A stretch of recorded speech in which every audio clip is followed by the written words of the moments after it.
Welcome to it and cook channel. நாம் இன்றைக்கி அவரைக்காய் கூட்டு எப்படி செய்கிறதுன்னு பார்க்க போகிறோம்.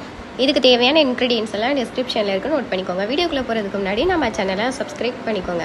அவரைக்காய் கூட்டு பண்ணுறதுக்கு ஒரு பேனில் தேவையான அளவு எண்ணெய் சேர்த்துக்கிறேன். எண்ணெய் ஹீட் ஆனதுக்கப்புறம் 1 டீஸ்பூன் கடுகு, அது கூடவே ஒரு பல்லாரி வெங்காயம் சின்ன சின்னதாக கட் பண்ணி சேர்த்துக்கிறேன். நீங்கள் சின்ன வெங்காயம் கூட சேர்த்துக்கலாம்.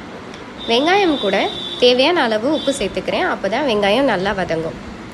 இந்த அவரைக்காய் கூட்டு ரெடி பண்ணுறது ரொம்பவே ஈஸி. ஸோ கண்டிப்பாக மிஸ் பண்ணிடாமல் ட்ரை பண்ணி பாருங்கள். அவரைக்காய் பிடிக்காதவங்க கூட இந்த மாதிரி கூட்டு பண்ணி கொடுங்க, விரும்பி சாப்பிடுவாங்க. வெங்காயம் பாதி வதங்கினதுக்கப்புறமா 2 தக்காளி சின்ன சின்னதாக கட் பண்ணிவிட்டு சேர்த்துக்கிறேன். வெங்காயம் தக்காளி வதங்கினதுக்கப்புறம் இது கூடவே ஒரு கொத்து கருவேப்பிலை சேர்த்து நல்லா வதக்கிக்கலாம். அடுத்து 1 டீஸ்பூன் சில்லி பவுடர், கூடவே 2 டீஸ்பூன் சாம்பார் மசாலா பவுடர் சேர்த்துக்கிறேன். சாம்பார் பவுடர், மிளகாய் பவுடர் இது ரெண்டுமே வீட்டிலையே ரெடி பண்ணது. மிளகாய் தூள் உங்கள் காரத்துக்கு தகுந்த மாதிரி சேர்த்துக்கோங்க. இது கூடவே கட் பண்ணிவிட்டு வாஷ் பண்ணி வச்சுருந்த அவரைக்காவையும் சேர்த்துக்கிறேன். சேர்த்துட்டு எல்லாத்தையும் நல்லா மிக்ஸ் பண்ணிவிட்டு கூடவே தேவையான அளவு தண்ணி சேர்த்துக்கிறேன். தண்ணி அதிகமாக சேர்த்துட வேண்டாம்.